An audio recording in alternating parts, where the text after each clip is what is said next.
Tingnan nyo yung lalabas, maitim pa rin. Yun, dumi po niyan sa loob. Ayan o. Parang mayroon ng namumuo. Ayan o.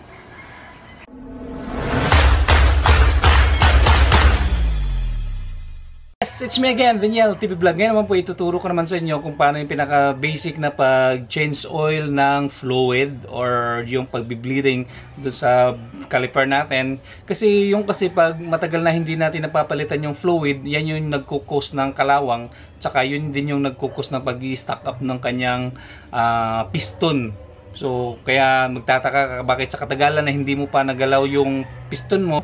Buksan mo na, baka kinalawang na yan, saka i-bleeding mo, palabas mo na yung lumang fluid, saka palitan mo na ng bago para hindi magkakaroon ng kalawang doon sa kanyang piston. So kaya kung bago pala po kasing channel, please click the subscribe button, saka click yung notification bell para laging updated sa lahat ng video na i-upload ko. Libre lang po yan. Ituturo ko ngayon kung paano po change oil ng fluid, yung luma na, tapos example matagal nyo na hindi nabuksan yung inyong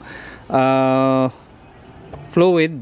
So ipapakita ko sa inyo para nung pinaka-basic na pag-bleeding ng fluid. Ayan, tuturo ko sa inyo. So pagka ganito naman po na matagal nyo na hindi pa nabuksan yung inyong fluid, pinakauna po dyan is matigas talaga yung kanyang dalawang screw. So yung gagawin nyo dyan is pupukpukin nyo po muna, huwag nyong pilitin na buksan na hindi po nyo pa napupukpok para po gumalaw yung kanyang pinaka-screw dun sa loob, kasi kumakagat na kasi yung mga kalawang dun sa loob. So kailangan nyo lang pupukpukin nyo lang ng saglit. So madumi yung kanyang fluid, so papalitan natin. So dito naman kung meron kayong suction, mas maigi kasi mapapasuhip mo yung kanyang lumang fluid. So ako wala naman akong suction, so yung gagamitin ko lang is yung lumang basahan.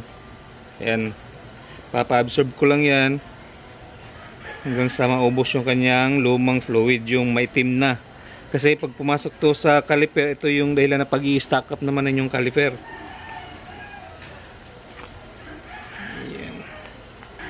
Mas maganda po malinis palagi yung fluid para hindi magkaroon ng stack up dun sa inyong master, dun sa loob ng inyong caliper, sa loob ng yung piston doon. So ayan so linisin natin. Ayan, kasi sobrang dumi. Tingnan nyo na sa loob, nangangalawang yung loob. Ayan, dumi Ayan So importante talaga malinis nyo yung master. So ayan, malinis na yung kanyang master. So maglagay na tayo ngayon ng bagong fluid. So yung lalagay din natin, ganun pa rin, .3. Ayan. So ito.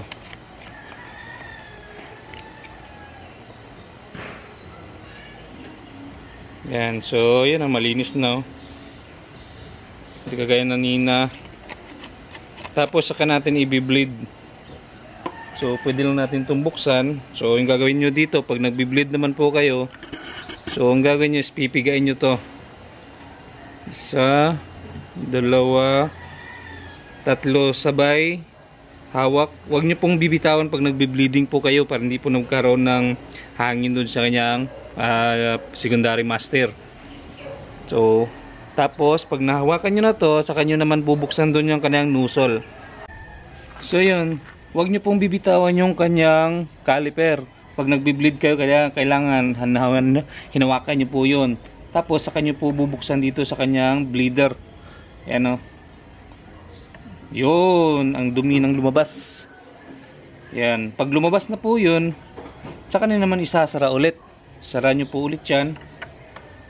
Yan, sarado. Tapos ayan hindi ko pa binitawan yan Ayan. So ipapump nyo ulit.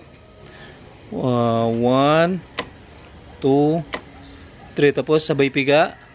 Tapos saka ulit dito, bubuksan nyo na naman yung kanyang bleeder. Ayan tingnan nyo yung lalabas, maitim pa rin. Yun. So maitim pa rin yung lumabas. So bigyan pa natin ng isa ulit. Ayan, hindi ko ginalaw yung kamay ko. Ayan. So ulit pump, 1, 2, 3 pumps. Tapos ulit So sabay bukas ulit doon kanyang bleeder. Tingnan nyo yung lalabas na maitim. Yun, sobrang dumi. So ganun lang, paulit-ulit lang po yan hanggang sa lumabas na yung bagong fluid. Pag lumabas na po yung bagong fluid, at saka nyo na po ititigil yung pagbibleeding. Suppose takpan nyo na yung kanyang master yung primary. Yun o. Yan. So maitim pa rin. Yan, hanggang sa malapit na sang yan, malapit nang lumabas yung bago. Yan. Oh, yan, maputi na. So last na lang. Yun. So okay na. Yun. Yan. So sarado na to. Yan, sarado niyo na yan. Tapos maglagay ulit kayo ng fluid doon sa primary. So ganun lang po yung pagpalit ng fluid doon sa ating master. So kailangan pag nagbe-bleeding kayo, pag hinawakan niyo na po yung kanyang lever, so pigain niyo lang. Huwag niyo munang buksan hangga't hindi niyo nabubuksan yung kanyang pitting doon sa ilalim. So kailangan pag bukas niyo na ng pitting, huwag niyo pa ring bitawan yung lever. Pag lumabas na yung fluid, so isarado nyo ulit yung kanyang pitting doon, tsaka nyo bibitawan yung lever. Then, pump nyo ulit. So, hanggang yung ulit-ulit mo lang pong gagawin hanggang sa lumabas na po yung pinakabagong fluid na nilagay mo. So, pag nalabas na po yung bago, so, isarado nyo na. So, ganun lang. Kasi importante talaga na mapapalitan mo yung fluid ng inyong master. Kasi yun kasi yung nagkukos ng kalawang dun sa loob ng piston. So, kaya nagtataka kayo bakit nagkakaroon na ng stock up. So, isa po kasi yun na kinakalawang dun sa loob. So, kailangan buksan nyo po yung primary master nyo dun sa taas. Ito. Yan. So, check nyo palagi. Pag maitim na po yung kanyang fluid, so, tanggalin nyo na. Huwag nyo nang patatagalin na pumasok pa dun sa piston. Kasi yan kasi nagkakos ng stock up. So, kailangan malinis palagi yung fluid mo. So, ganun lang. So, sana meron kayo natutunan sa aking pinaka-simpleng tutorial. So, yan. Maraming salamat. So, sa hindi pa nakapag-subscribe, please click the subscribe button para lagi kang updated sa lahat ng video na i-upload ko. Maraming salamat. It's my life.